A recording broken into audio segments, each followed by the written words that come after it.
Hello मेरे प्यारे दोस्तों, आज हम cell cycle and cell division का लास्ट 26 ईयर में जितने भी क्वेश्चन आए हैं आज सबका गूढ़ा भाग करेंगे और मैं डायरेक्ट आंसर बताने वाला हूं। एक्सप्लेन नहीं कर पाऊंगा दोस्तों क्योंकि वीडियो काफ़ी लंबी हो जाएगी, इसीलिए आज हम इसको कंप्लीट करेंगे। 36 साल में जितने भी क्वेश्चन आए हैं सभी का आज हम चीड़ फाड़ कर देंगे। तो शुरू करते हैं वीडियो। और एक बात, हाँ, मैं थोड़ा वीडियो डायरेक्ट आंसर दूंगा और आपको अगर लगता है कि आपका आंसर सही है तो वीडियो को पॉज करके आंसर दीजिए ताकि उसके बारे में आपको थोड़ा नॉलेज हो और फिर आंसर दीजिए। तो चलिए हम लोग शुरू करते हैं डॉक्टर बनने की तैयारी को।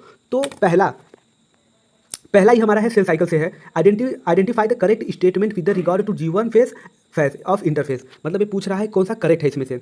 तो इसमें से हमारा करेक्ट है सी वाला, cell is metabolically active grow but does not replicate its DNA. G1 phase में डीएनए का रेप्लिकेशन नहीं होता है, ये करेक्ट होगा। अब दूसरा जान लीजिए, some dividing cell exist the cell cycle and enter the vegetative inactive stage, this is called quiescent stage, G naught phase. ये कहाँ पर इंड होता है? ये इंड होता है हमारा G1 फेज में। कहाँ पर इंड होता है दोस्तों? G1 फेज में। चलिए तीसरा आंसर देते हैं। तीसरा होगा cell is G naught phase, cell in G naught phase. तो इसका आंसर हो जाएगा exist the inter cell cycle, मतलब ये साइकिल, इसका ये आंसर हो जाएगा। ठीक है, चौथे पे आते हैं। चौथा the correct sequence of phase of cell cycle. इसमें करेक्ट सीक्वेंस क्या होगा दोस्तों? तो चौथे का हमारा आंसर हो जाएगा पहला वाला, पहले G1 फेस आएगा, फिर S फेस, G2 फेस, फिर M फेस। ठीक है, तो आगे बढ़ते हैं। अब हमारा क्वेश्चन पांचवें क्वेश्चन की तरफ आते हैं। पांचवा क्वेश्चन क्या कह रहा है दोस्तों? During cell growth DNA synthesis take place on, ये 2016 में दोस्त, ये 2016 में क्वेश्चन आया हुआ है। तो इसका करेक्ट आंसर क्या होगा पांचवे का? पांचवे का आंसर होगा ए, एस फेस। ये एस फेस में होता है डीएनए का सिंथेसिस या रिप्लिकेशन। छठे क्वेश्चन पर आते हैं। तो छठा हमारा हो जाएगा when cell has start DNA replication for with the check point should be prematurely activated. तो इसका हमारा आंसर हो जाएगा ये वाला G2 और M फेस के पे। और सातवां हो जाएगा हमारा क्या है इसमें? कह रहा है a somatic cell that has just complete the S phase of its cycle compared gametes of the same species has. तो इसका हमारा हो जाएगा सातवें का आंसर हो जाएगा A, twice the number of chromosome and 4 times of amount of DNA. G से G2 फेस में जाएंगे तो अमाउंट डबल हो जाएगा, लेकिन G1 से G2 से G1 में आएंगे तो क्रोमोजोम नंबर कॉमन रहेगा। तो आठवां, चलिए आठवें का आंसर देते हैं। आठवां, during which phase of cell cycle amount of DNA in remain at 4C level if the initial amount of denoted at 2C। तो इसका आंसर हो जाएगा सी, ओनली G2 फेस में 4C से वो आधा हो जाएगा 2C में।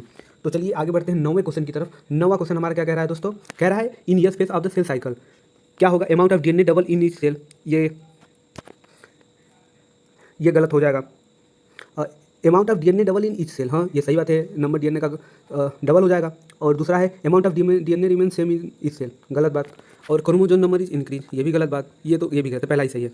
तो 10वां का आंसर जान लेंगे कि इसमें पूछ रहा है डी क्या होगा? तो डी क्या होगा? हमारा सिंथेटिक फेस होगा। क्या होगा? एस फेस होगा। ठीक है, 11 at what state of the cell cycle are histone protein synthesis in the eukaryotic cell. इसका आंसर होगा B, during S phase. Histone का प्रोटीन सिंथेसिस कहाँ पर होगा? एस फेस होगा। अब 12वां का आंसर जान लेते हैं दोस्तों।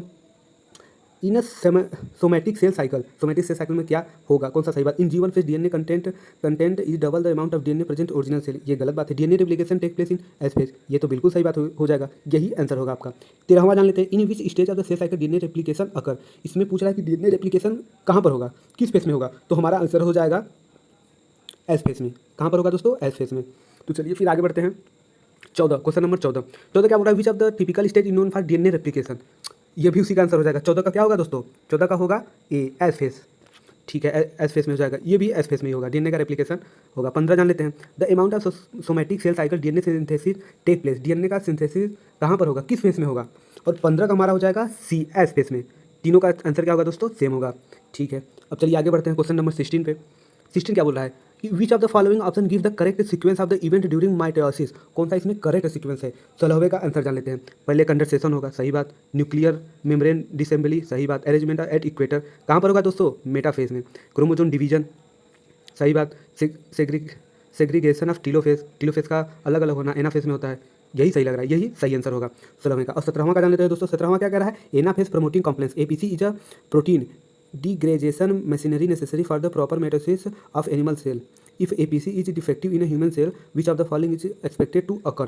17वें का आंसर हमारा दोस्तों हो जाएगा क्रोमोजोम विल बी फ्रेगमेंटेड, गलत बात। क्रोमोजोम विल नॉट सेग्रीगेटेड, यही आंसर होगा दोस्तों बी। 17वें का क्या हो जाएगा? बी। 18वां जान लेते हैं दोस्तों। 18वां क्या कह रहा है? 18वां कह रहा है कि spindle fibre attach on kinetosome, kinetochore, centromere और टीलोमियर। तो हमारे 18वां का आंसर हो जाएगा डी, काइनेटोकोर से क्रोमोजोम जो है क्रोमोजोम के काइनेटोकोर से स्पिंडल फाइबर अटैच होता है। 19वां जान लेते हैं दोस्तों कि 19वां क्या कह रहा है? बोल रहा है कि which of the following is not characteristic feature during the mitosis in somatic cell. Chromosome movement, ये नहीं होगा। बी, साइनेप्सिस, ये आपका सही आंसर हो जाएगा। और उसके बाद 20, 20वां का आंसर जान लेते हैं दोस्तों क्या होगा? Stage in cell division is known as figure select the answer which of gives correct identification of the stage with is characteristics. NEET 2013 में क्वेश्चन आया है कि कौन सा इसमें सही होगा। तो चलिए जानते हैं इसका कौन सा सही होगा। तो इसका आंसर हो जाएगा साइटोकाइनेसिस। अच्छा, इसको करेक्ट मैच कराना है, कौन सा करेक्ट मैच है इसमें। तो माइटोकॉन्ड्रिया डिस्ट्रीब्यूशन बिटवीन, ये तो गलत हो गया। टेलोफेस रेक्टिकुलम, ये भी गलत हो गया, ये भी गलत है। Telophase nuclear envelope reform Golgi complex reforms, ये सही है दोस्तों। तो हमारे 20 का आंसर हो जाएगा सी। 21 और 22 को साथ में लेते हैं। तो 21 का आंसर हमारा होगा during the metaphase stage of the mitosis spindle fibre attach the chromosome. किस फेज में क्रोमोजोम जो है स्पिंडल फाइबर से कनेक्ट होता है। तो 21 का हमारा आंसर होगा काइनेटोकोर, यही सही है आंसर। ठीक है, और 20वें का आंसर जान लेते हैं। 22वें का आंसर जान लेते हैं दोस्तों। Stage of the mitosis is shown in the diagram which stage is it and what are its characteristics. तो 22वें का हमारा आंसर हो जाएगा दोस्तों। पहले जान लेते हैं मेटाफेज स्पिंडल फाइबर, ये तो होगा ही नहीं। Metaphase chromosome move to the spindle equator, सही बात। Chromosome made up to sister chromatid, ये आंसर हमारा हो जाएगा बी सही है। और 23 का आंसर हो जाएगा select the correct option with the respect of mitosis. तो माइटोसिस के रिगार्डिंग करेक्ट स्टेटमेंट चुनना है। क्रोमेटी सेपरेटेड बट रिमेन, ये गलत होगा, ये भी गलत है। कॉम्प्लेक्स, ये भी गलत है। हमारा आंसर हो जाएगा डी। अब 24 का आंसर जान लेते हैं दोस्तों कि 24 का आंसर क्या होगा। तो a metaphase chromosome are attach to the spindle fibre by their, किसके द्वारा होगा दोस्तों। 24 का हमारा आंसर हो जाएगा काइनेटोकोर के द्वारा। ठीक है, during mitosis ER and nucleolus begin to disappear at. 25 का आंसर हमारा हो जाएगा दोस्तों डी, अर्ली प्रोफेज में। और फिर उसके बाद 26 का आंसर जान लेते हैं। Which stage of the cell cycle do the following figure A and B respected. तो इसका हमारा आंसर हो जाएगा दोस्तों 26 का आंसर होगा सी, लेट प्रोफेज। इसका आंसर सी हो जाएगा। 27 if you are provided with the root tips of the onion in your class and are asked to count the chromosome which of the following stage you can most conventionally looked into. 27 का answer हो जाएगा हमारा दोस्तों metaphase में। इसी को करते हैं मार्फोलॉजी, एम से मेटाफेज, एम से मार्फोलॉजी। मार्फोलॉजी मतलब बेस्ट स्टेज होता है जहाँ पर आप क्रोमोजोम नंबर काउंट कर सकते हैं। तो 28 आंसर जान लेंगे दोस्तों। 28 का आंसर हमारा हो जाएगा सी, फॉर्मेशन ऑफ कंट्रैक्टाइल रिंग।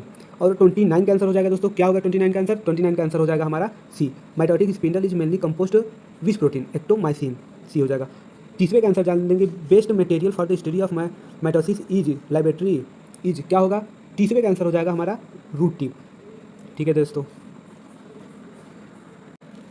तो दोस्तों ये है हमारा पार्ट 1 और पार्ट 2 में हम 2022-23 का सभी क्वेश्चन आपके सामने लाएंगे। ये सब सारे क्वेश्चन, वीडियो काफ़ी लंबा हो जाएगा एडिटिंग करने में, प्लस उसके बाद अपलोड करने में बहुत समय लग जाता है, काफ़ी मेहनत करना पड़ता है दोस्तों। अगर आपको ये वीडियो अच्छा लगे तो प्लीज़ चैनल को सब्सक्राइब और लाइक करिए, ताकि ऐसे ही वीडियो हम आपके लिए और लाते रहें। थोड़ा हमारा प्रोनाउंसिएशन थोड़ा अटक जाता है, उसके लिए माफ़ी चाहूँगा। प्रैक्टिस हो जाएगा, वो भी अच्छे से बोलने लगूंगा दोस्तों।